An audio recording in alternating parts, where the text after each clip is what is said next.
início, então, a nossa aula de responsabilidade civil, né? Então, Direito Civil 5. O tema que a gente vai tratar na aula de hoje é a responsabilidade civil por ato de terceiro e a responsabilidade civil por fato de animal ou de coisa, tá? Basicamente, a gente vai tratar aqui de 3 artigos, não exatamente 3 artigos, mas, basicamente 3 artigos do Código Civil. Então, o artigo 932, 936 e 937, tá? Claro que isso também vai abranger algumas disposições de 933 e 934 também, tá? Mas esse daqui basicamente é o objetivo da nossa aula de hoje. Eu já coloquei ela para gravar ali, tá? Para que a gente já possa, então, iniciar o quanto antes, tá? Bom, como de costume, eu vou usar aqui um arquivinho de Word como nossa lousa, né? Eu vou depois disponibilizar esse material, como de costume também, na nossa página ali do Unimestre, tá? E daí vou trazer os detalhezinhos aqui, tá? Bom, vamos falar então, vamos tentar recapitular o que foi falado na última aula. Na última aula, a gente estava estudando a distinção da responsabilidade civil no direito brasileiro a partir dos seus fundamentos. A gente viu que a responsabilidade civil ela pode ser subjetiva, tá? Quando o fundamento da responsabilidade civil, do dever de indenizar, se assenta na ideia, no conceito de culpa, tá? Ou então, a responsabilidade civil pode ser objetiva, quando o fundamento da responsabilidade civil, do dever de indenizar, se assenta na ideia de risco, na teoria do risco, tá? Na aula passada, salvo engano, deixa eu ver aqui, basicamente, pelas minhas anotações, a gente estudou, além dos conceitos de responsabilidade civil subjetiva e objetiva, né, a gente ainda estudou a responsabilidade civil na atividade de risco, né, e aquela decorrente do dano do produto, tá? Quando a gente não está falando de relação de consumo. A gente vai ter uma oportunidade para conversar sobre a responsabilidade civil, especificamente nas relações de consumo. Quando não tratamos de relação de consumo, ou seja, quando não estamos diante de um fornecedor ou de um consumidor, aí vale a regra geral do 900 e... Deu branco agora. Tá? Do artigo 900 e...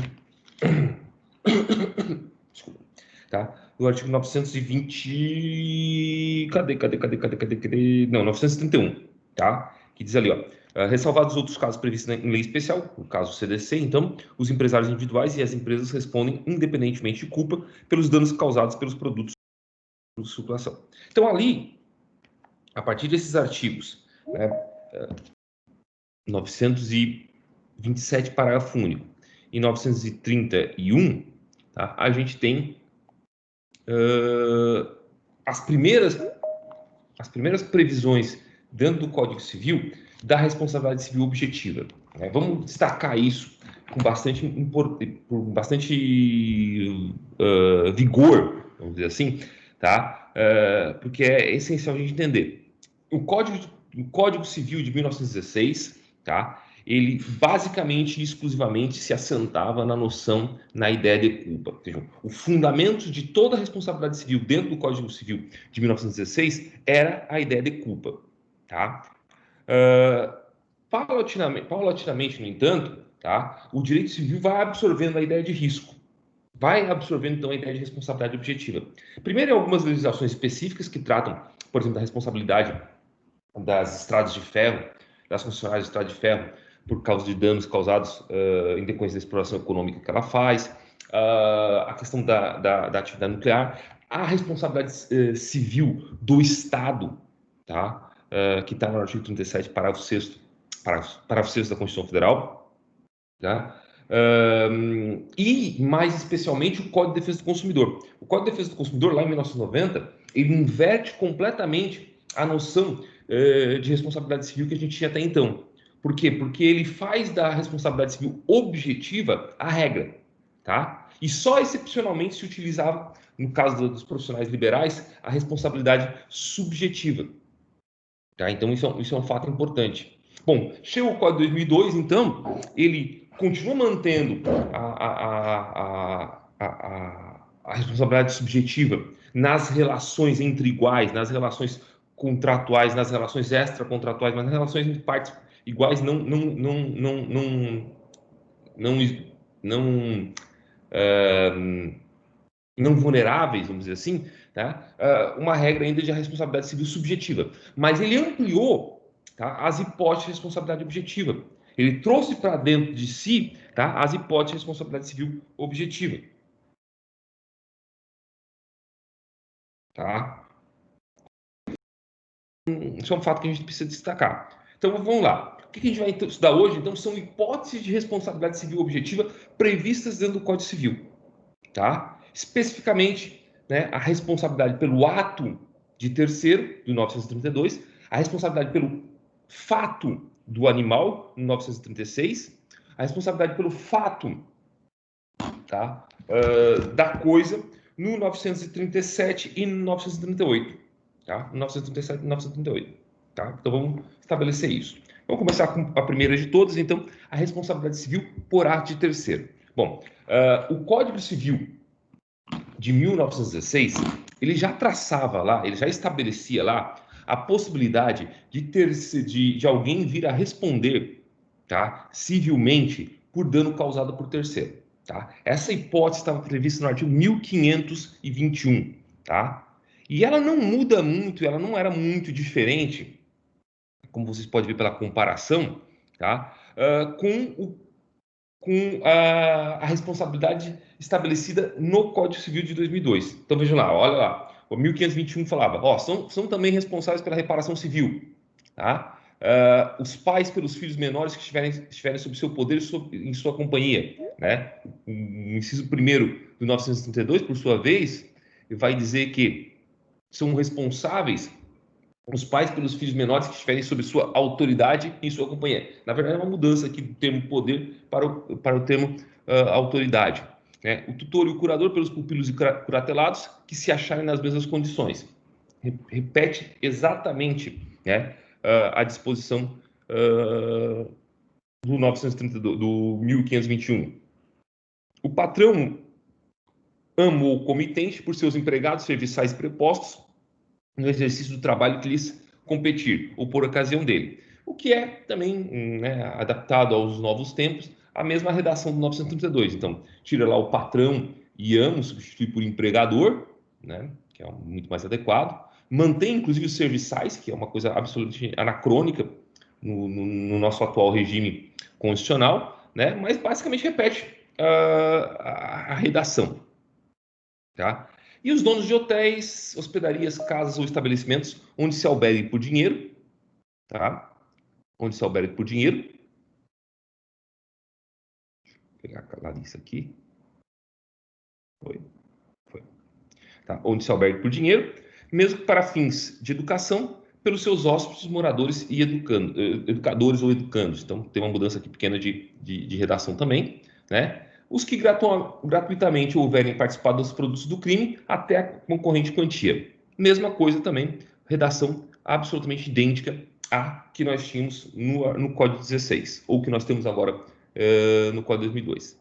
Bom, a par, ou não obstante essa semelhança entre os dispositivos, né, a gente tem uma grande diferença, tá? Mais além. Porque, vejam lá, olha o que diz o artigo 1523. Excetuadas as do artigo 1521, inciso 5, tá? Só serão responsáveis as pessoas enumeradas nesse e no artigo 1522, provando-se que elas concorreram para o dano por culpa ou negligência de sua parte.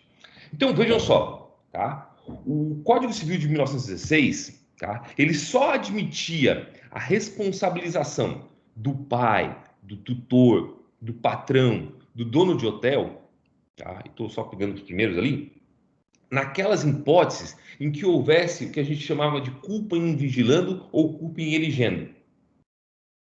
Tá? Só nessas hipóteses. Tá? Só na última hipótese, do inciso 5, é que aquele que se beneficiou do produto de crime respondia objetivamente. Em todas as outras hipóteses, ele subjetivamente era preciso haver o quê? A comprovação da culpa. Claro que é verdade que a construção da jurisprudência atenuou um pouco essa visão de comprovação da culpa, transformando ela, na verdade, numa questão de culpa presumida. Então, se a gente for ver a jurisprudência civilista brasileira, tá? Até 2002, quando entrou em vigor o novo código, que já não é novo, né? Já tem bastante, já tem 18 anos, está na maioridade, tá? Até 2002, a jurisprudência ela relativizou essa exigência de comprovação da culpa, exigindo apenas uma presunção de culpa, ou criando a figura da presunção de culpa, tá? Criando a figura da presunção de culpa.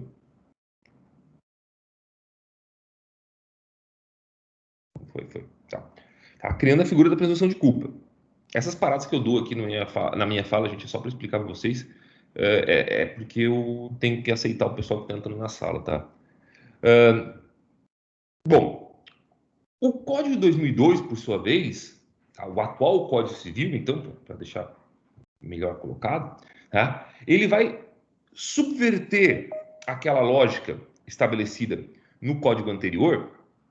Por quê? Porque lá no artigo 933 vai dizer assim, ó, as pessoas indicadas nos incisos 1 a 5 do artigo antecedente, então 932, tá? Ainda que não haja culpa de sua parte, ainda que não haja culpa de sua parte, responderão pelos atos praticados pelos terceiros ali referidos. Então vejam só, o Código Civil de 2002, o atual Código Civil, ele abandona completamente, tá? A exigir sequer a ideia de culpa presumida que existia anteriormente no Código 16. Tá? De forma que agora aqueles alistados, aqueles arrolados no 932, eles respondem objetivamente, tá? Independentemente da comprovação de culpa ou mesmo diante de uma presunção de culpa. Tá? Isso é um fato que, inclusive, foi reconhecido, tá, no enunciado 451 da Quinta Jornada de Direito Civil do Conselho da Justiça Federal. Tá? Vamos explicar aqui, eu não sei se já falei anteriormente, o que são esses enunciados, né? Vejam, desde que o Código Civil de 2002 entrou em vigor, tá? Professores, juízes, membros do Ministério Público, estudiosos do direito civil se reúnem ocasionalmente nessas jornadas que são promovidas pelo Conselho da Justiça Federal, tá? Para discutir as interpretações possíveis do Código Civil, dos dispositivos do Código Civil. Tá? Esses enunciados, eles não têm, por exemplo, o valor, o peso de uma lei, mas eles servem para orientar os operadores de direito na interpretação, né, dos dispositivos do Código Civil.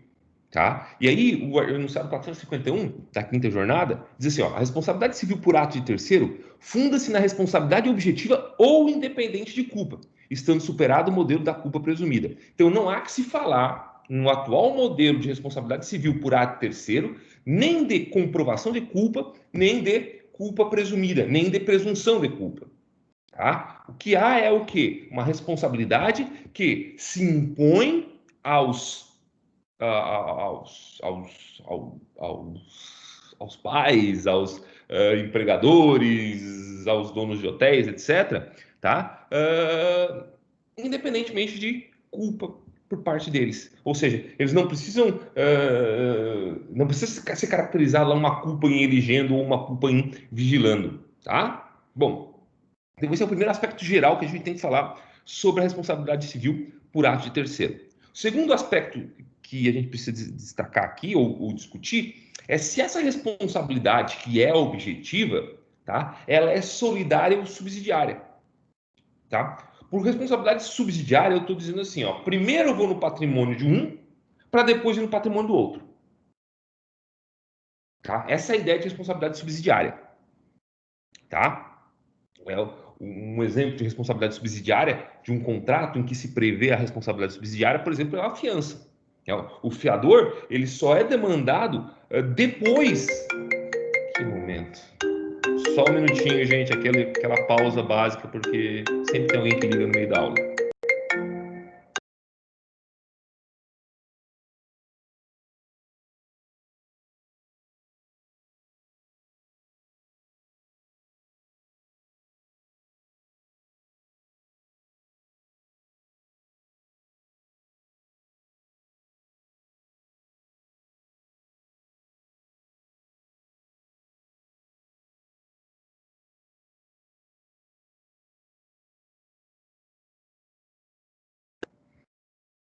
Voltemos.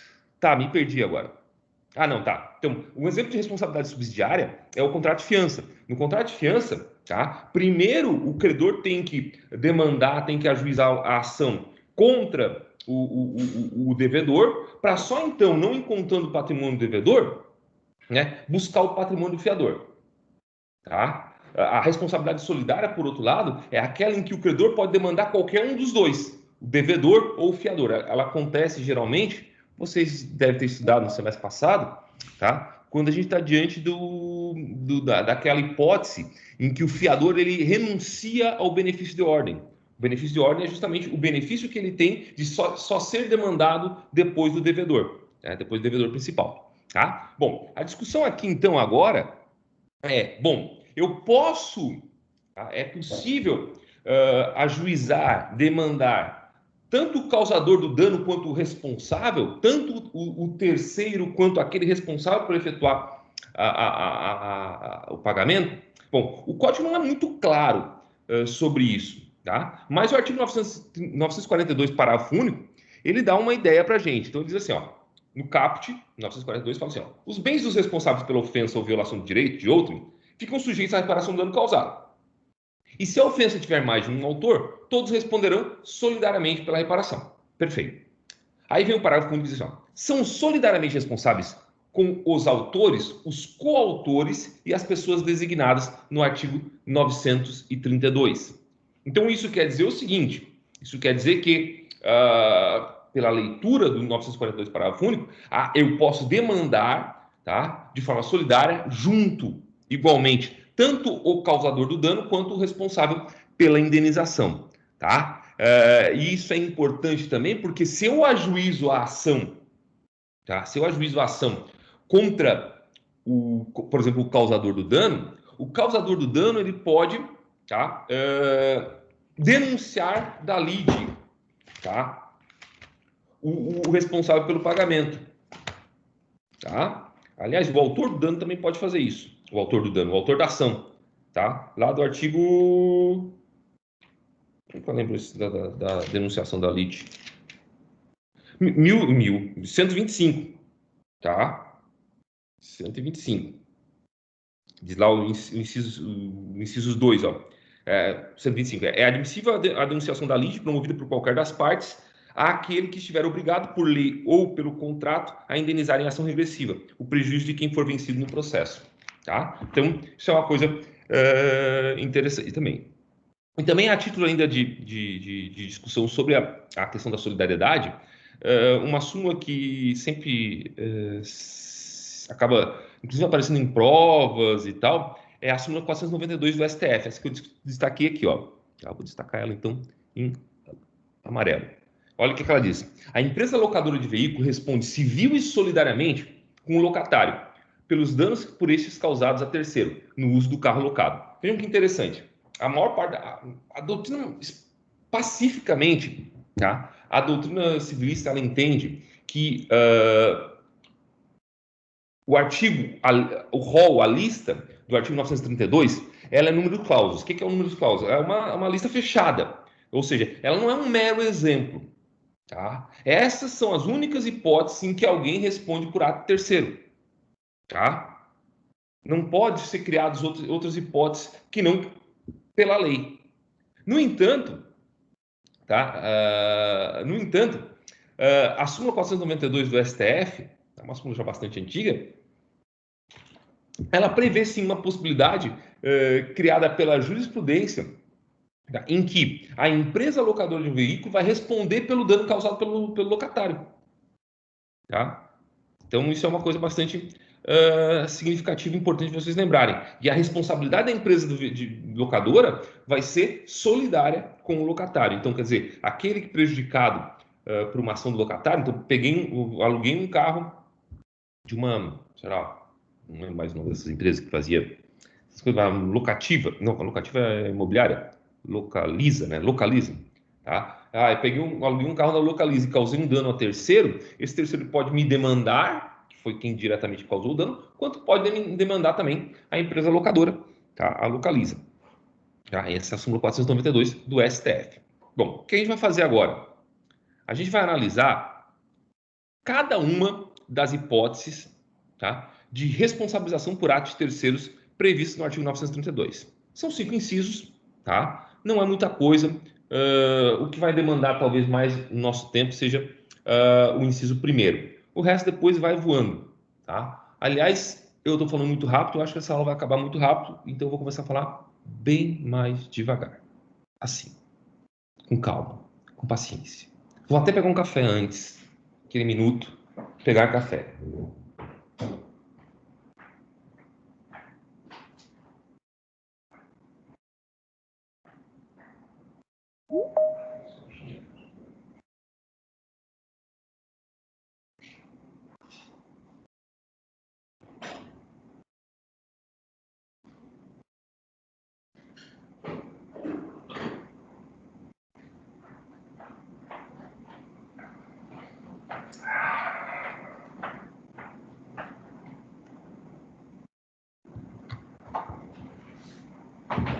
Voltei.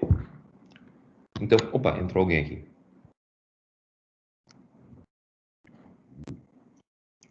Esperar o colega entrar. Bom, então tá. Então vamos começar analisando a primeira das hipóteses de 932, tá? A responsabilidade civil dos pais pelos filhos menores, tá? Diz lá o artigo 932.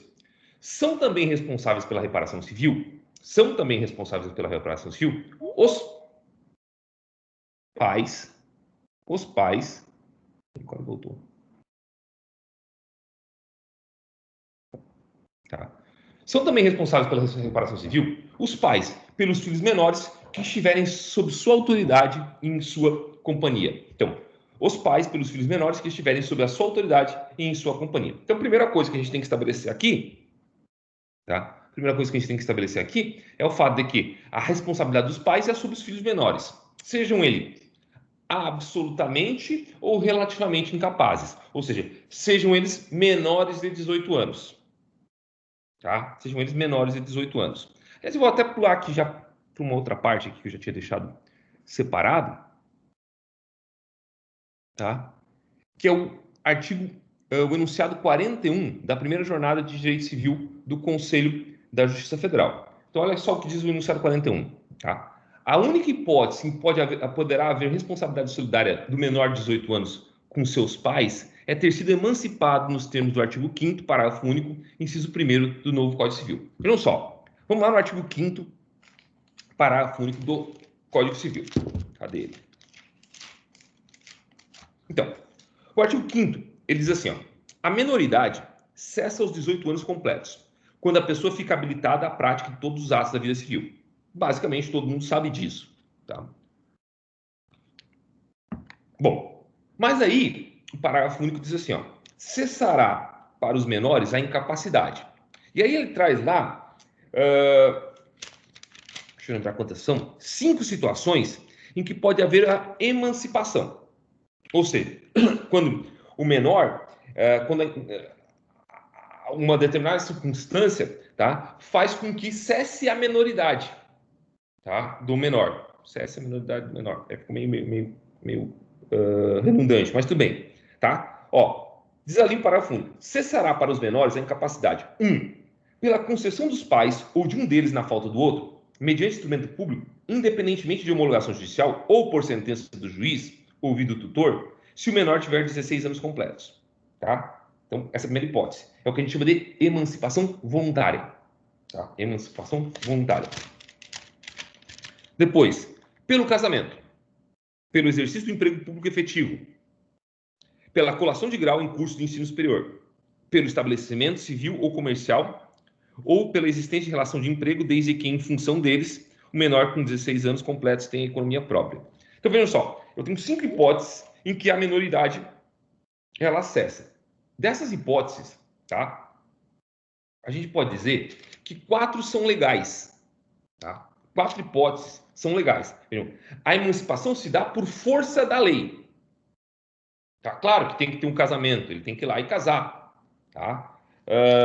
Claro que ele tem que exercer um emprego público, né, nas hipóteses 2, 3, 4 e 5. Tá? Mas quem determina que se dá a emancipação, independentemente da vontade dos pais ou do menor, é a própria lei. Tá? No entanto, No inciso primeiro, eu vou estar diante do quê? Eu vou estar diante de uma emancipação voluntária. Os pais voluntariamente emancipam o menor. Tá? Olha o que diz, então, o enunciado 41. A única hipótese em que poderá haver responsabilidade solidária do menor de 18 anos com seus pais é ter sido emancipado nos termos do artigo 5º, parágrafo único, inciso 1º do novo Código Civil. Quer dizer o seguinte, gente. Tá? Quer dizer o seguinte. Que se o menor foi emancipado por qualquer uma das razões legais, ou seja, dos incisos 2, 3, 4, 5, tá? Os pais não respondem pelos atos dos filhos, tá? Não respondem. Agora, se a emancipação for voluntária, eles permanecem respondendo solidariamente com o menor, tá? Beleza? Depois a gente vai voltar para ela aqui, para essa hipótese. Bom, então, filhos menores. Então, a gente já sabe que os menores emancipados por força da lei, tá? Os menores emancipados, os menores de 18 anos e maiores de 16 anos, que são emancipados por força da lei, tá? Cessa a responsabilidade dos pais. Tá? Cessa a responsabilidade dos pais. Essa responsabilidade, ela só continua caso a emancipação seja voluntária. Então tá, primeira coisa que a gente vai estabelecer assim, ó. Depois, a gente tem que destacar essa última parte aqui do dispositivo. São também responsáveis pela reparação civil os pais pelos filhos menores que estiverem sob a sua autoridade e em sua companhia. Que estiverem sob a sua autoridade e em sua companhia. Tá? Isso leva para a gente a seguinte discussão. Bom, qual dos pais responde? Em algumas situações é muito fácil responder essa questão. Qual dos pais responde? Tá? Ora, naquelas situações em que o filho coabita com ambos os pais, em que ambos os pais possuem a guarda da criança, tá? O poder familiar sobre a criança, ou o menor de forma geral, tá? Não tem problema de responder essa pergunta. Ambos os pais respondem. Tá? Mas naquela situação, por exemplo, que a guarda está com um pai, tá? E o outro não exerce mais autoridade nenhuma sobre essa criança. Esse outro vai responder? Vamos lá. A gente tem duas situações. Tá? Diz o enunciado 450, tá? Esse enunciado é de 2011, tá? Enunciado 450 da 5ª Jornada de Direito Civil do Conselho da Justiça Federal. Considerando que a responsabilidade dos pais pelos atos danosos praticados pelos filhos menores é objetiva e não por culpa presumida, a gente já viu isso, ambos os genitores, no exercício do poder familiar, são, em regra, solidariamente responsáveis por tais atos, ainda que estejam separados, ressalvado o direito de regresso em caso de culpa exclusiva de um dos genitores. Gente, olha só o que diz esse enunciado. Esse enunciado diz o seguinte, ó, a criança tá da minha guarda, está sob minha, vamos dizer assim, autoridade. Tá? E ela vai lá e faz uma bobagem, sei lá, rouba um carro e atropela uma pessoa. Tá? Eu e minha esposa ou minha ex-esposa vamos responder objetiva e solidariamente, tá? Pelos danos causados pelo meu filho. Tá? Objetiva e solidariamente. Então, a vítima pode demandar tanto eu quanto a minha esposa, como nós dois. Tá? Mas a minha esposa teria direito de regresso contra mim. Ou seja, aquilo que ela eventualmente tiver que pagar por culpa, tá? por conta da minha ausência de vigilância sobre o meu filho, tá? Ela vai poder, então, pedir de volta no direito de regresso, na ação de regresso, ação regressiva estabelecida aí. Essa é o que ficou assentado nesse enunciado 450. No entanto, gente, e esse é um fato que a gente tem que destacar aqui, existe jurisprudência do STJ em sentido absolutamente contrário a esse enunciado. Viu? O enunciado, como eu falei para vocês, é uma sugestão de interpretação. Não quer dizer que os tribunais, os operadores de direito de forma geral, tenham que obedecer aquele enunciado. É uma sugestão, tá? E, de fato, a gente tem aqui um precedente de 2015, tá? Do STJ, que trata de um assunto bastante interessante. Ó, então aqui é a ementa, então, a ementa está aqui. Direito civil, responsabilidade civil, acidente de trânsito envolvendo menor. Indenização aos pais do menor falecido. Entendimento jurisprudencial, revisão, artigo 932, inciso 1º do Código Civil. A responsabilidade dos pais por filho menor, responsabilidade por ato ou fato terceiro, a partir do advento do Código Civil de 2002, passou a embasar-se na teoria do risco, para efeito da indenização, de forma que as pessoas elencadas no artigo 932 do Código Civil respondem objetivamente, devendo-se comprovar apenas a culpa na prática do ato ilícito daquele pelo qual são pais responsáveis legalmente. Então, o que está dizendo? Ó, eu não precisa comprovar a culpa dos pais, culpa em vigilando. Não. O que precisa aqui é comprovar a culpa por parte do filho. Claro, o filho, para caracterizar a responsabilidade do filho, no sentido do ato ilícito dele ter praticado, você precisa demonstrar, sim, que ele praticou com culpa. Tá? No entanto, para a responsabilidade, não. Dos pais, dos terceiros, não precisa. Dos terceiros, não. Dos pais. Tá? Aí vem lá, ó. Contudo, há uma exceção. A de que os pais respondem pelo filho incapaz que esteja sob sua autoridade, em sua companhia. Assim, e essa parte nós temos que destacar aqui, os pais ou responsáveis que não exercem autoridade, olha, que não exercem autoridade de fato sobre o filho, embora ainda detenham o poder familiar, não respondem por ele, nos termos do inciso 1º do artigo 932. E aqui vem a parte interessante. Isso daqui está aí destacado depois no informativo 575 do STJ. Quem estuda um curso ou que pretende estudar para o concurso tem que saber a importância que os informativos têm para o estudante, para o concurseiro, né? Não só para eles, também para o operador de direito de forma geral, porque é o que mantém sempre atualizado, né? Nos mantém sempre atualizados sobre a jurisprudência. O informativo 575, que descreve parte do voto do ministro João Otávio de Noronha, tá? Nesse recurso especial 1.232.011 de Santa Catarina, inclusive, tá? Olha o que o relator diz aqui, está destacado em amarelo. A mãe, que à época do acidente provocado por seu filho menor de idade, residia permanentemente no local distinto daquele no qual morava o menor, sobre quem apenas o pai exercia autoridade de fato, não pode ser responsabilizada pela reparação civil advinda do ato ilícito, mesmo considerando que ela não deixou de deter o poder familiar sobre o filho. Frise-se, voltei aqui para a parte em amarelo. Frise-se que a autoridade não é sinônimo de poder familiar. Esse poder é um instrumento para que se desenvolva no seio familiar a educação dos filhos, podendo os pais titulares desse poder tomar decisões às quais se submetem os filhos nesse desiderato. A autoridade é a expressão mais restrita que o poder familiar e pressupõe uma ordenação. Assim, pressupondo que aquele que é titular do poder familiar tem autoridade, do inverso não se cogita, visto que a autoridade também pode ser exercida por terceiro, tal como a escola. Então, basicamente, o que está dizendo aqui?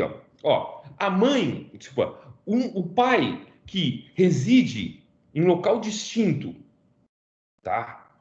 Daquele que morava o menor, não exerce autoridade de fato sobre o menor. Logo, ele não vai responder pelos atos praticados por esse menor. Não vai ser obrigado a indenizar, não tem dever de indenizar. Tá? Então, quer dizer, como a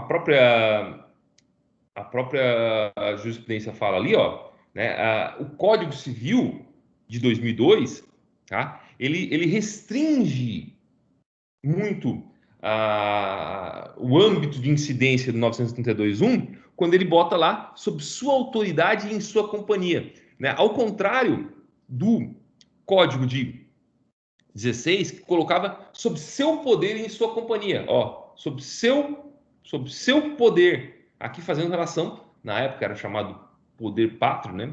Pátrio poder, né? Mas fazendo relação a esse poder familiar, tá? A jurisprudência então atual, mais moderna do STJ, entende que aquele pai que está distante, que não exerce autoridade de fato sobre o menor, não responde pelos atos ilícitos praticados por esse menor, tá? Então, porque faz uma distinção entre poder pátrio, ou poder familiar, né? Pátrio poder, ou poder familiar, tá? Que é a expressão certa, Eu fui educado pelo Código de 1916, então eu sou mais antigo, né? Quando eu estava saindo da faculdade, que foi aprovado o Código de 2000, entrou em vigor, na verdade, o Código de 2002. Então, de vez em quando, eu acabo cometendo esses atos falhos aí, tipo, falar em pátria e poder, quando modernamente a gente fala em poder familiar, tá? Então, esse é o ponto. Bom, aí vem o 934. Vamos lá. Olha só, gente, olha só. A regra do 932, a regra do 932, a regra do 932 é o seguinte: ó, eu, tá, vou responder por um fato praticado, por um ato praticado por terceiro, tá? Eu tenho direito, então, de pedir o quê?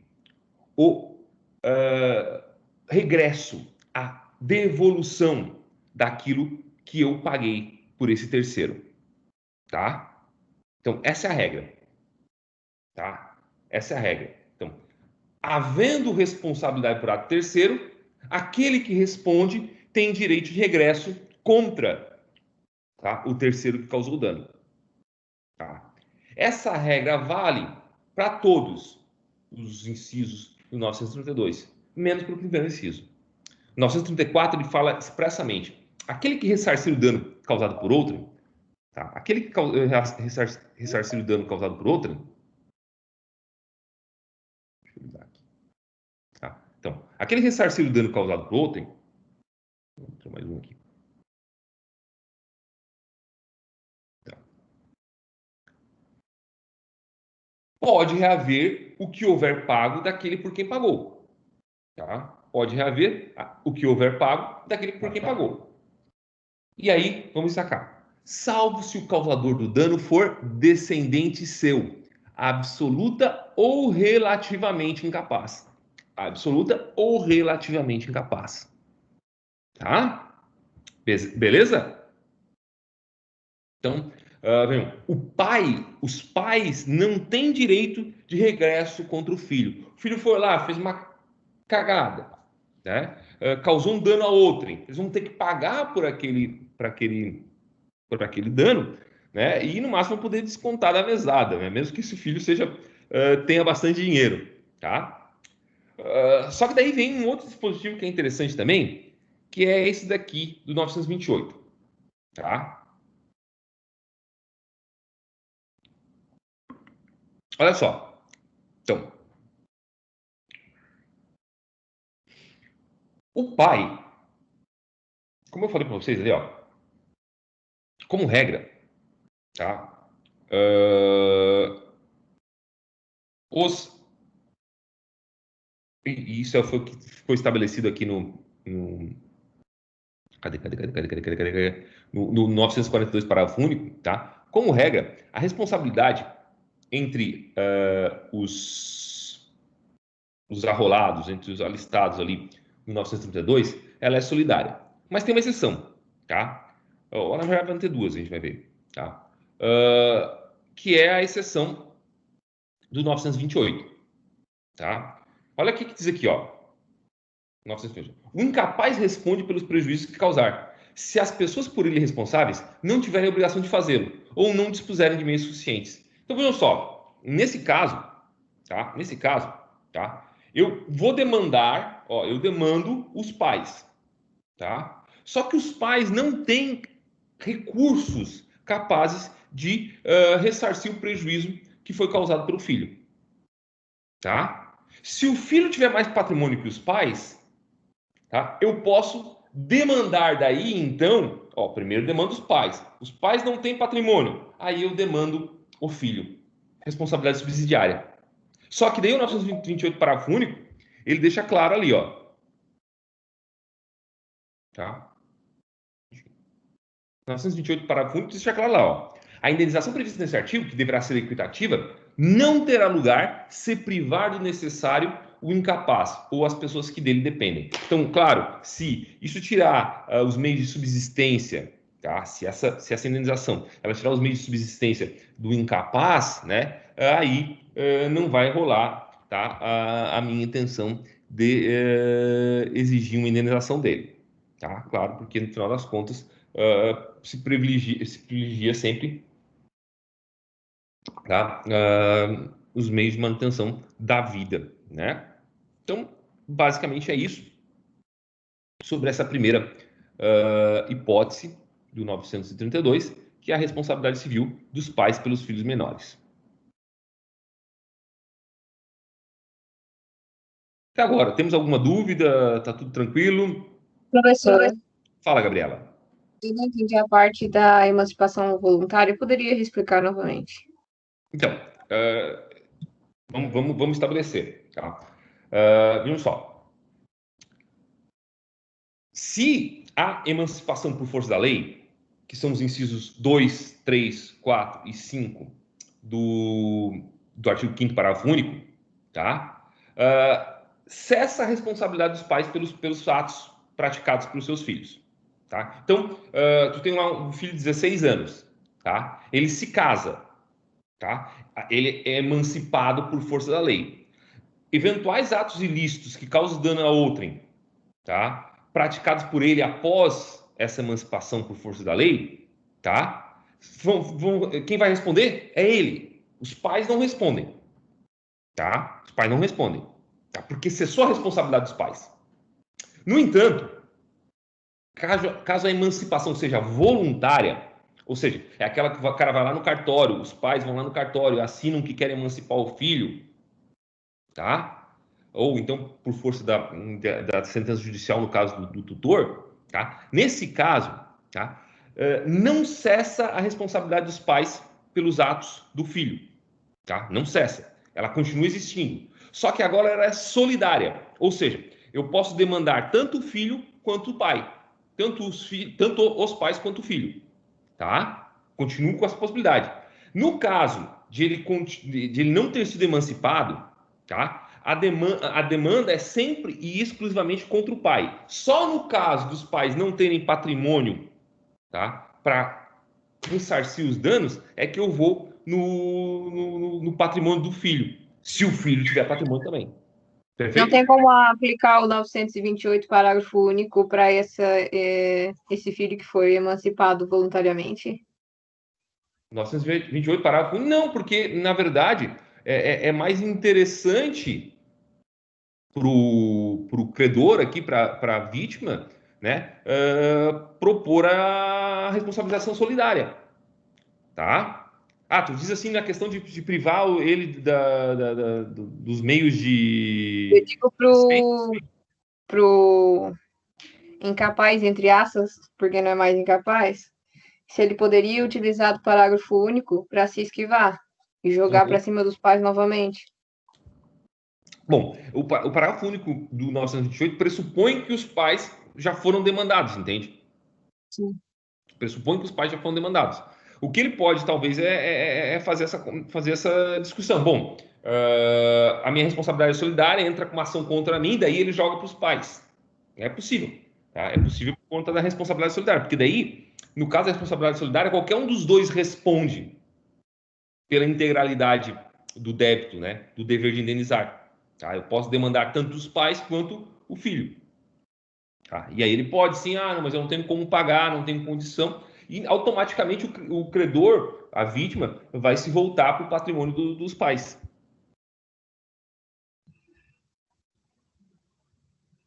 É isso? É isso, mas daria para aplicar mesmo se fosse pela força da lei, emancipado pela força da lei? Não, não daria. Daí não dá. Não daria, não daria. Tá? Uhum. Posso até ver se já tem alguma situação, mas não, como cessa a responsabilidade, cessou. Né? É a mesma coisa, com 18 anos de idade, sou maior de idade.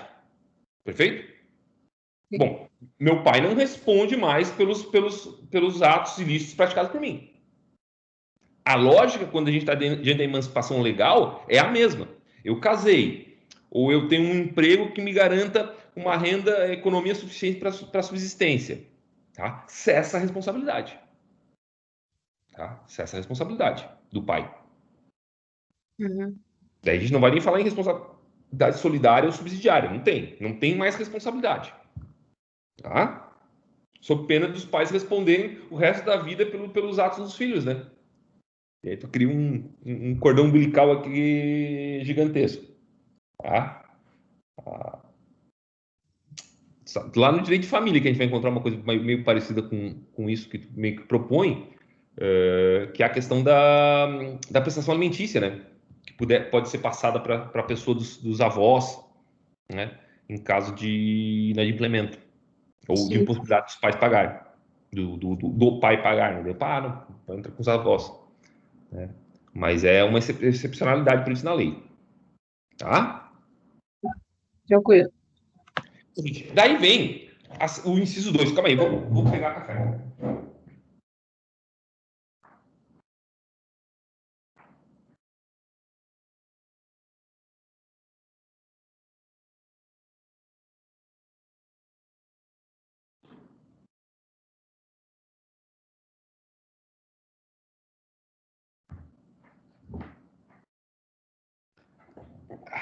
Daí vem o inciso 2 do 932. Então, o 932 ele fala assim: ó, são também responsáveis pela reparação civil,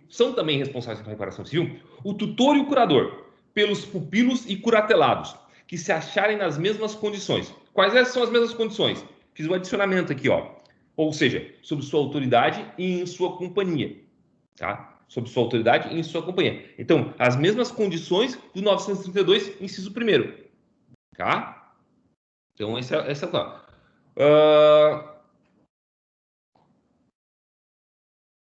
convém a gente destacar aqui e explicar para vocês, porque talvez vocês não tenham ainda tido a oportunidade de estudar, e provavelmente não tiveram, o que é a tutela e o que é a curatela. Tá? A tutela está prevista lá no artigo 1728, que diz assim: ó, os filhos menores são postos em tutela com o falecimento dos pais, ou sendo estes julgados ausentes, ou em caso de os pais decaírem do poder familiar. Tá? Então, a tutela, tá, é quando a representação, tá, de um menor por alguém que não sejam os seus pais. Tá? O tutor, então, é o representante do menor, tá? Que não é o pai dele, não é um dos seus genitores, não é nenhum dos seus genitores. Tá? E que acontece a tutela, então, nas hipóteses dos incisos 1 e 2 do 1728. É uma espécie de munus público, tá? Que pode recair sobre qualquer pessoa, tá? Sobre qualquer pessoa. Já a curatela, ela vai acontecer nas hipóteses do 1767, que diz assim, ó, estão sujeitos à curatela aqueles que, por causa transitória ou permanente, não puderem exprimir sua vontade, os ébrios habituais e os viciados em tóxicos, os pródigos, tá? São essas três hipóteses que a gente tem atualmente, porque as outras hipóteses foram revogadas pela Lei 13.146, que é o Estatuto da Pessoa com Deficiência. Tá? Então, a curatela é quando uma pessoa maior de idade, por conta da sua prodigalidade, da sua embriaguez habitual ou vício, tá? Ou por uma causa transitória ou permanente que lhe impede de exprimir a vontade, é representado por um terceiro. Tá? Então, tutela e curatela são isso, são formas de representação. Tá? De incapazes. Né? No primeiro caso, incapaz, absolutamente relativamente incapaz. No segundo caso, só relativamente incapaz. Bom, o que nos importa entender aqui do 932? Que o regime de responsabilidade, tá, vai ser exatamente o mesmo dos pais. Ou seja, tudo que valeu, tá, para a gente, no que diz respeito à responsabilidade dos pais pelos atos de seus filhos menores, tá, vai valer no caso do tutor e do curador. O tutor e o curador vão ser responsáveis, o tutor e o curador vão ser responsáveis pelos atos ilícitos praticados pelos seus tutelados e curatelados, tá? Tutelados e curatelados. A única coisa que vai ser diferente aqui é a questão do direito de regresso, tá? Tá aqui. Mas e o direito de regresso? Bom, o direito de regresso vai ser possível, tá? Então, no caso do tutor e do curador, eles podem sim, tá? Eles podem sim, né, exigir regresso, ressarcimento, né, ou, desculpa, a restituição daquilo que eles pagaram, tá? Salvo se eles não agiram, aí vamos deixar uma ponta aqui para a gente discutir, salvo se o tutor e o curador não agiu com culpa, né? Culpa no sentido de culpa vigilando, por exemplo. Ele deixou a criança livre, leve e solta, se absteve do seu dever de tutela da criança, né? E aí, por conta disso, ela foi lá e praticou um ato ilícito, causou um dano a outrem. Bom, aí nesse caso, né, existe pelo menos uma culpa concorrente aqui entre as partes que acaba, no mínimo, reduzindo o valor da indenização. Tá? Bom, chegamos no inciso terceiro.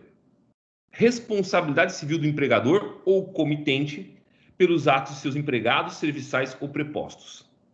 Tá? Então, diz lá 932. São também responsáveis pela reparação civil o empregador ou comitente por seus empregados, serviçais e prepostos no exercício do trabalho que lhes competir ou em razão dele. Tá? Ou em razão dele. Tá? Vamos lá. Primeira coisa, essa palavra serviçais aqui é horrível. Tá? Primeira coisa, então, vamos tirar ela daqui, que ela é inútil para nós. Tá? Não existe mais serviçal. Essa palavra é terrível. É uma herança do código, provavelmente foi mantida. Tá? Eles tiraram o amo, né, na redação do 1521, mas esqueceram de tirar os serviçais. Então, o empregador ou comitente por seus empregados e prepostos no exercício do trabalho que lhes competir, ou em razão dele. Bom, a gente tem que fazer aqui 3 distinções. Primeiro, o que é o empregado, o que é o comitente e o que é o preposto. Tá? Bom, o empregado é aquele que tem um vínculo empregatício. Tá? O que é empregado e o que é empregador está definido, obviamente, vocês já sabem disso, ainda que não tenham estudado direito de trabalho ou talvez estejam estudando, né? A definição do que é empregado e que é empregador está lá na CLT, na Consolidação das Leis Trabalhistas, no artigo 2º, que diz lá: considera-se empregador a empresa individual ou coletiva que, assumindo os riscos da atividade econômica, admite, salaria e dirige a prestação pessoal de serviço. Tá? Esse é um dos primeiros, inclusive, requisitos do reconhecimento do vínculo empregatício, que é a pessoalidade na prestação do serviço. Né? Eu não posso ser substituído, eu, empregado, não posso ser substituído por outra pessoa, se eventualmente eu faltar ou alguma coisa do tipo. Tá? O parágrafo primeiro diz assim: que para seu empregador, para efeitos exclusivos da relação de emprego, os profissionais liberais, as instituições de beneficência, as associações recreativas ou outras instituições sem fins lucrativos que admitirem trabalhadores como empregados. Tá? Então, a gente tem ali vamos dizer assim, uma espécie de empregador por equiparação, tá?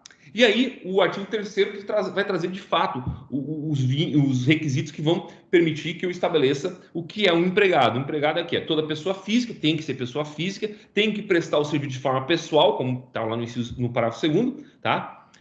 De forma não eventual, né? Não eventual, ou seja, habitual, não pode ser de vez em quando, tá? Tem que ter uma habitualidade, não precisa ser necessariamente todo dia, mas tem que ser sim uma habitualidade, pode ser toda semana. Um casa doméstica, que, salvo engano, mais que 3 vezes por semana, por exemplo, já configura a habitualidade, né? Sob dependência, tá? Então, subordinação, e mediante salário, ou seja, onerosidade, né? Pessoalidade, habitualidade, subordinação e onerosidade. Esses são os requisitos, 4 requisitos para definir o que é empregado, tá? Mas, além disso, eu tenho um comitente. O comitente, ele não se confunde, desculpa, o comissário. O comissário não se confunde com o empregado. Tá? O comissário é aquele que exerce, tá,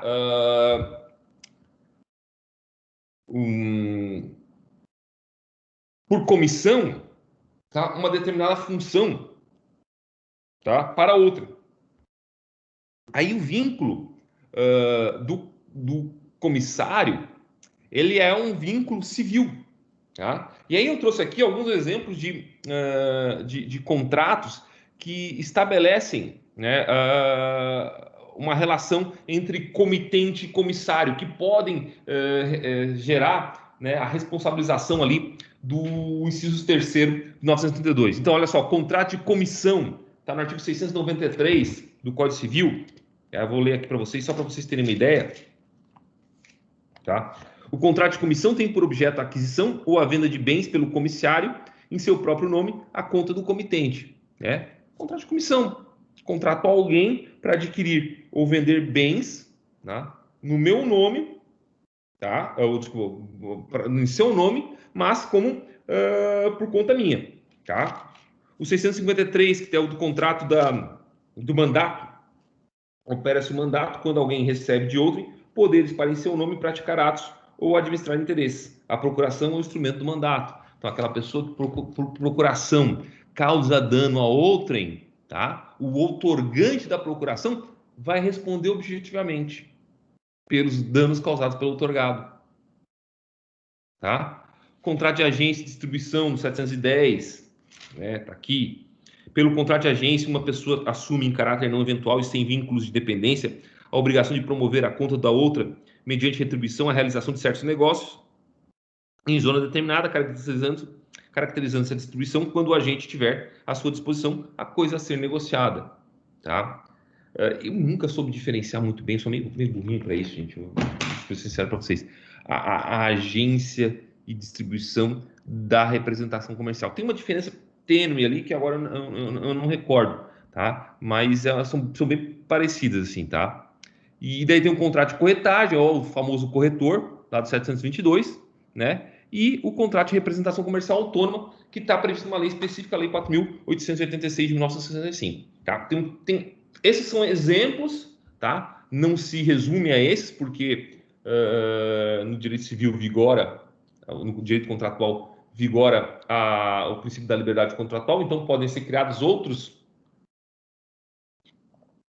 tipos de contratos de comissão, por assim dizer, que não esses previstos na legislação, né? Contratos atípicos. Né?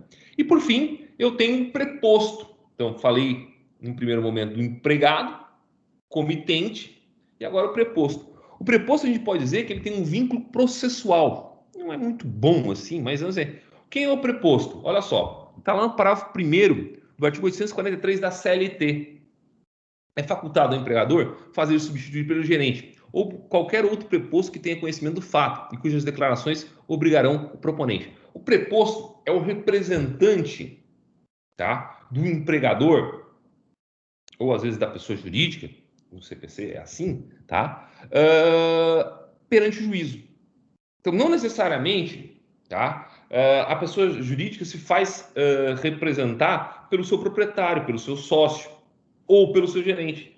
Ela pode se representar por um preposto, ou seja, qualquer pessoa, tá, que tenha conhecimento dos fatos, do que acontece, que conhece a realidade daquela pessoa jurídica e pode testemunhar sobre os fatos necessários naquele processo. Tá? Então, isso é um destaque. Bom, direito de regresso. Tem direito de regresso? Tem.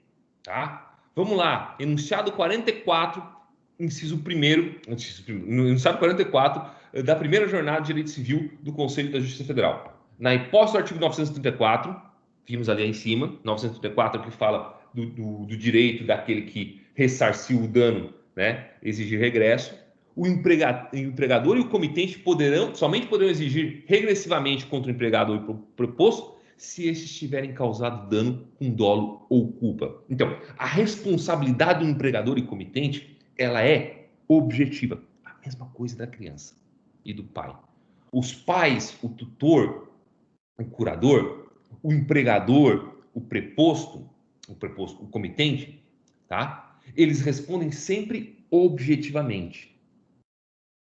Mas, para caracterizar a sua responsabilidade, é preciso que a criança, o empregado ou preposto, eles tenham agido com dolo ou culpa. Tá? Na questão do empregador e do comitente, até nem tanto. Tá? Vamos lá. Tá? Porque eles vão responder objetivamente e vão ter direito a regresso. Só se, porque o empregado pode ir lá e por um ato qualquer, sei lá, o caso for tudo de força mais, incluir a responsabilidade, mas sem culpa causar dano a outrem, tá? Por exemplo, quando eu mando ele fazer alguma coisa. Pois é, bom exemplo. Tá? Eu mandei um empregado derrubar um muro do meu vizinho e pronto, causou dano ao outro, ele causou dano ao outro, né? Mas não tem como eu exigir regresso dele, quando na verdade a ordem partiu de mim, né? Então, nesse caso aí, para que haja direito de regresso do empregador contra o regresso, contra o empregado e contra o preposto, tá? É necessário que eu comprove, para que eu possa ter direito ao que eu ressarci, a indenização pelo que eu ressarci, eu preciso comprovar que o empregado ou preposto agiu com dolo ou culpa, tá? E mais ainda, tá? E aí é uma parte interessante, a questão do desconto da verba salarial, tá? Então, olha só o que diz o artigo 462 da CLT. Não deixei aqui claro, mas é a CLT que eu estou falando aqui, tá? Ao empregador é vedado efetuar qualquer desconto nos salários do empregado, salvo quando este resultar de adiantamentos, de dispositivo de lei ou do contrato coletivo. Então, é um dispositivo que fala, então, tá óbvio aí, que o empregador não pode, tá, fazer desconto na verba salarial do empregado, salvo quando ela resulta de um adiantamento, ou quando está previsto na lei, ou quando ela vem estabelecido, essa possibilidade vem estabelecida no contrato coletivo. E aí vem o parágrafo 1º do 462 e diz assim, ó, CLT, tá? Em caso de dano causado pelo empregado, o desconto será lícito. Ó, em caso de dano causado pelo empregado, o desconto será lícito. Desde que esta possibilidade tenha sido acordada entre as partes ou na ocorrência de dolo do empregado. Dolo do empregado. Então, eu posso efetuar o desconto no salário do empregado, tá? A título de direito de regresso? Posso, desde que isso tenha sido acordado ou que ele tenha agido com dolo. Tá? Simples culpa não autoriza, tá, o desconto da verba salarial. Tá? Inciso 4. Responsabilidade civil dos donos de hotéis, hospedarias e estabelecimentos educacionais por ato de seus hóspedes, moradores e educandos. São também responsáveis pela reparação civil os donos de hotéis, hospedarias, casas ou estabelecimentos onde se albergue por dinheiro, mesmo para fins de educação, pelos seus hóspedes, moradores e educandos. Tá? Vamos estabelecer aqui primeiro o âmbito dessa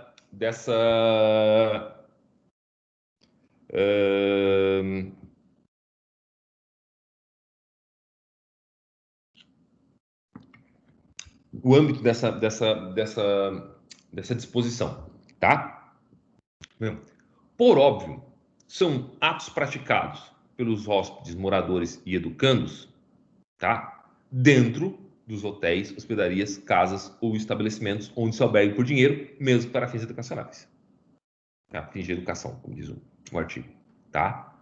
O estabelecimento de ensino, por exemplo, não vai responder, tá, pelos atos praticados pelo seu aluno fora do ambiente escolar, fora da sua tutela, tá? Bom, daí vamos pegar aqui, ó, 3 hipóteses, porque vão ter hipóteses diferentes em que essa responsabilidade vai funcionar. Então, vamos lá. Se os danos são causados por empregados aos hóspedes e educandos, a responsabilidade do hotel, da hospedaria ou do estabelecimento educacional, tá, vai ser regida pelo Código de Defesa do Consumidor. Pelo Código de Defesa do Consumidor, tá? Mais especificamente, pelos artigos, pelo artigo 14, tá? Que fala da responsabilidade pelo fato do serviço, tá? Agora, se o dano for causado por empregado a terceiro, empregado do hotel, hospedaria ou estabelecimento educacional, essa responsabilidade vai ser regida pelo 932, inciso 3º, que a gente viu ainda há pouco. É só no caso de danos causados por hóspedes e educandos a terceiros tá? Que podem ser hóspedes, outros hóspedes e educandos, né? É que eu vou aplicar o 932, inciso 4. Tá? Então, hóspedes e educandos dentro do estabelecimento de ensino, dentro do hotel, dentro da hospedaria. Tá? Uma criança vai lá e bate em outra criança, causa uma lesão em outra criança dentro do colégio, dentro do pátio do colégio. Por óbvio, o colégio vai responder objetivamente. Tá? Por óbvio, o colégio vai responder objetivamente. Professor, mas e aí? E o colégio tem direito de regresso contra... Ó, isso é importante, gente. O colégio tem direito de regresso contra os pais da criança? Não. Tá? Não. Tá? Olha só, deixei claro aqui, ó. Direito de regresso em caso de danos causados por hóspedes ou educandos incapazes, desacompanhados dos pais ou tutores. Agora, qual era o requisito? Qual era o requisito para que se configurasse a responsabilidade dos pais ou dos tutores, tá? Pelos atos dos seus filhos menores? Ora, quando esses filhos menores estiverem sob sua autoridade e em sua companhia. Nesse caso aí, tá? De um dano causado por um menor dentro do colégio, tá? Dentro do colégio, o filho menor não está mais sob a autoridade ou companhia do pai ou do tutor. Ele está sob a autoridade do colégio. Tá? Então, não há que se falar em ação regressiva do colégio contra os pais do menor que praticou o dano. Tranquilo?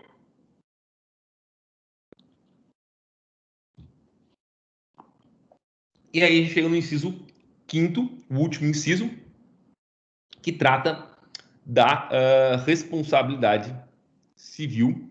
Cadê? Me perdi aqui, calma aí. Pelo produto do crime. Então, olha só, 932.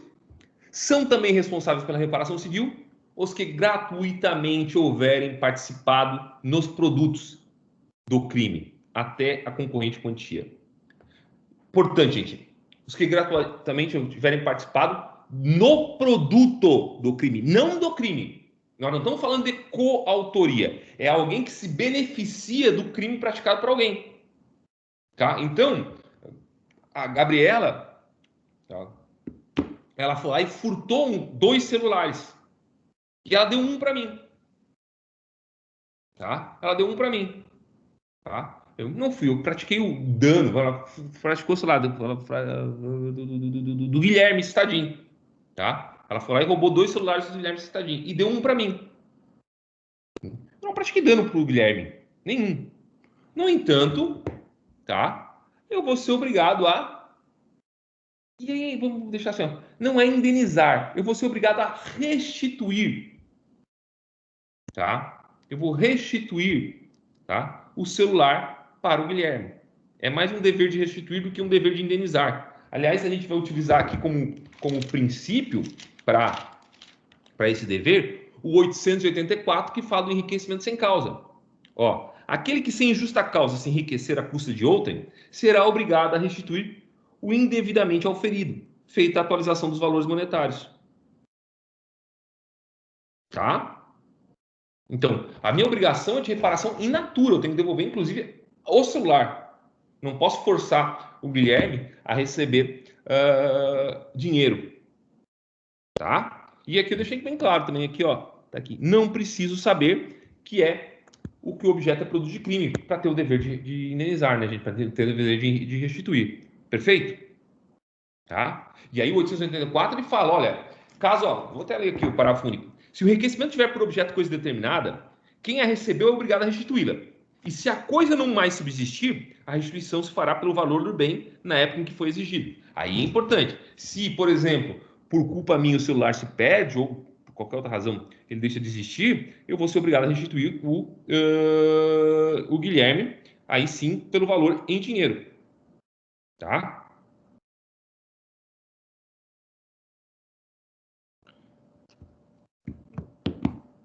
Professor, Fale. e se essa pessoa que se beneficiou e não sabia que o produto era de crime, ela tem direito de regresso contra o autor desse crime? Então, olha ali, ó, os que gratuitamente houverem participado. Então, pressupõe que essa pessoa ela recebeu aquilo de forma de um benefício gratuita, né, de grátis. Então, qual é o prejuízo? Você vai ter que devolver o celular, que na verdade nunca foi dela. Ah, Entende? tá. No caso, ela ganhou o produto, ela não Ela ganhou comprou ele. exatamente. Tá?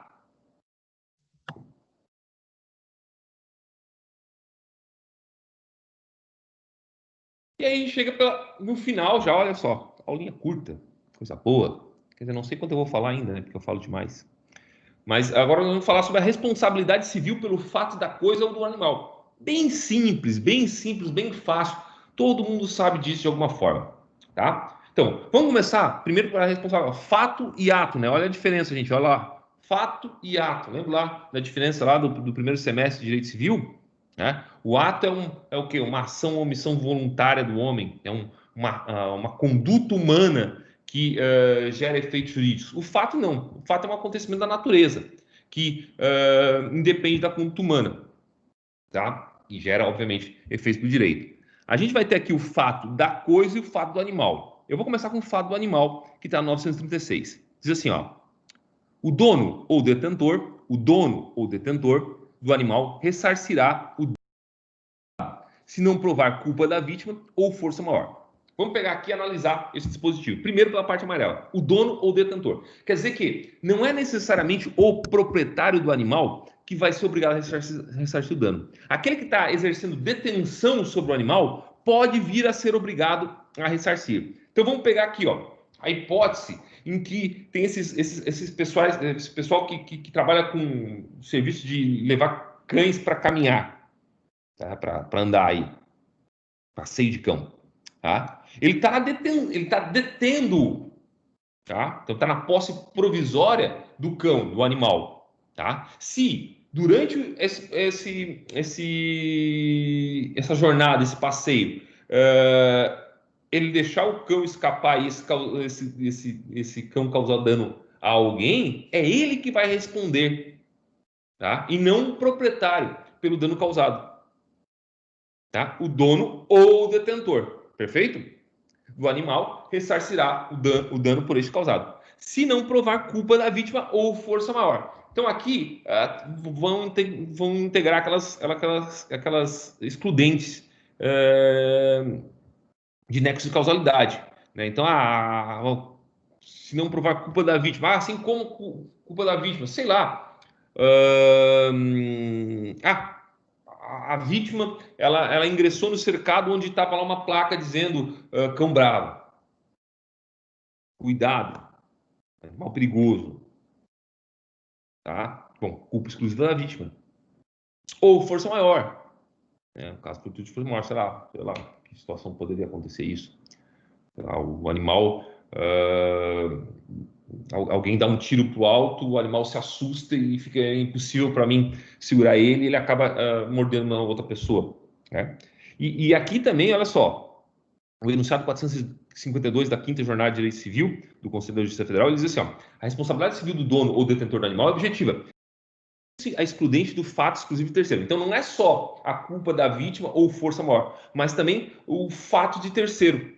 Né? Quando um terceiro, por exemplo, vai incita o animal a atacar uma outra pessoa. Tá? Então, também nessa hipótese, exclui a responsabilidade do dono ou do detentor. Tá?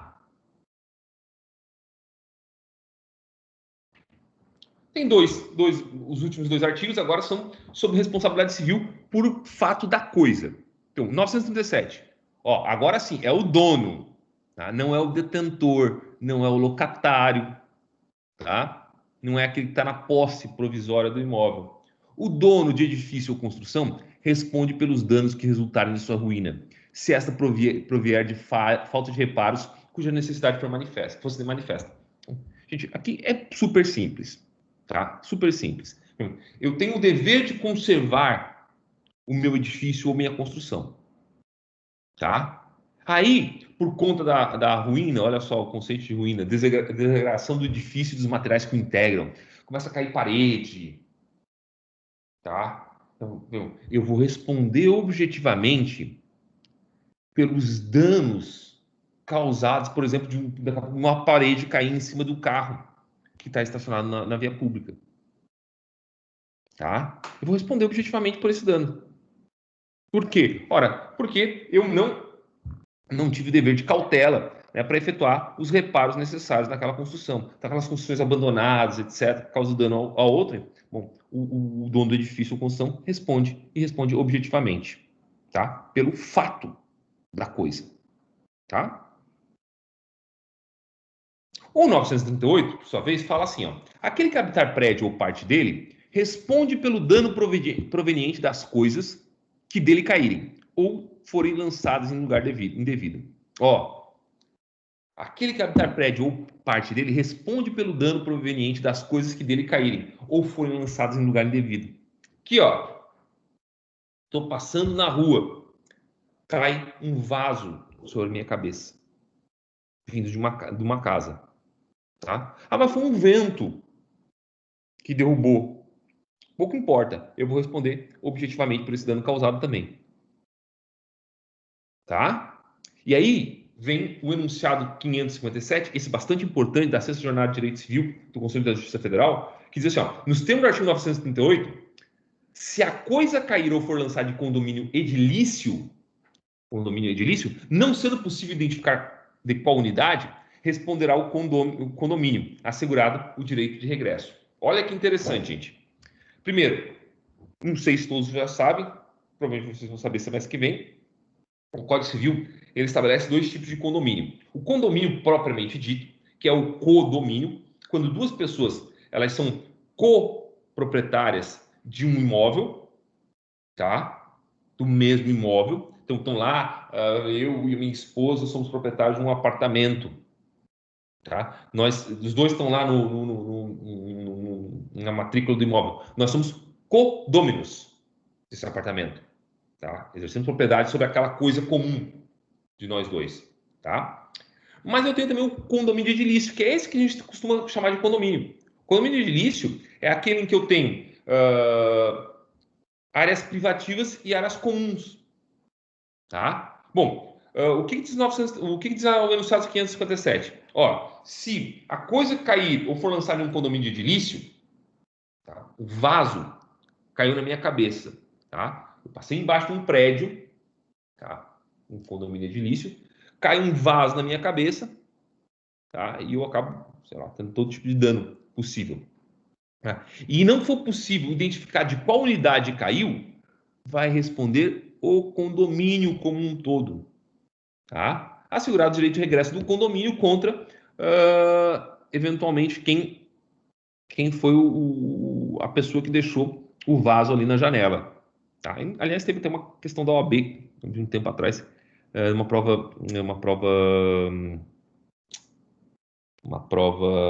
oh meu Deus, uma prova prática profissional, né? Que tratava dessa questão da responsabilidade do condomínio. E era bem interessante, acho que até vou colocar um dia para vocês verem, porque ela trabalha com grande parte do que a gente já falou até agora na nossa sala de aula, excludente de nexo de causalidade, responsabilidade civil por coisas caídas de edifício. Depois a gente vai falar sobre responsabilidade profissional e responsabilidade pelo erro médico. Trata de quase tudo aqui, o que é dano material, dano estético e dano lucro cessante. É uma questão bastante interessante. Vou trazer mais na frente aí para a gente discutir em sala de aula, tá? E aí, para encerrar, de fato, tá? Eu queria trazer para vocês a súmula 172 do STJ, que ela vai no sentido contrário do que a gente estava falando até agora. Até agora a gente estava falando da responsabilidade de alguém, tá? Pelo fato de uma coisa, pelo fato de ser proprietário de uma coisa. Tá? Então, ser dono de um edifício ou habitar um prédio, né, acaba virando uma responsabilidade para mim por danos decorrentes dessa coisa. Tá?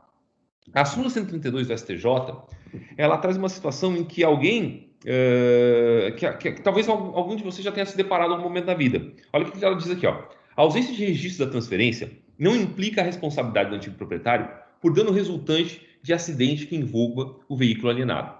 Então, a gente sabe que não tem coisa mais comum no Brasil do que o alienante, tá? Alienar, vender, então, o seu veículo sem que se efetive o registro, a transferência do... Me fugiu o nome do certificado lá, que agora me fugiu o nome do negócio, tá? Sem que o novo proprietário ele faça transfira o automóvel para o seu nome. Bom, o que acontece? Esse novo proprietário está lá, que não está no nome dele o veículo, ele vai lá e causa um dano para alguém. Tá? O STJ tem essa posição sumulada, então, que o fato de eu não ter feito a transferência, tá? O fato de eu não ter feito a transferência do veículo, tá? Não me torna responsável, tá? Pelos danos causados por esse veículo quando eu já transferi a propriedade de fato dele. Não transferi a propriedade juridicamente, vamos dizer assim, mas eu transferi ela de fato, tá? Não fico responsável pelos danos causados nesse caso, tá? É a súmula 132 do STJ e era com isso que eu queria encerrar a aula, só para dar aí uma noçãozinha para vocês dessa súmula que ela é muito importante no dia a dia, não só do advogado, mas também do operador de direito, bom, de quem vive no mundo real aí, né, para saber qual é a responsabilidade. Eu mesmo vendi um carro esses tempos atrás aí e não sei se, aliás, até agora o cara, pelo menos até essa semana retrasada, eu acho, o cara não tinha transferido para o nome dele ainda o veículo. Né? Me deixou muito seguro, muito tranquilo que existe a súmula 132 aí, a me salvaguardar aí caso venha acontecer alguma tragédia aí. Tá? Então, gente, era isso. Vamos colocar agora, abrir um espaço. Vou tirar acabar com a gravação e vou abrir um espaço para a gente fazer perguntas aí, conversar e ver o que está pendente.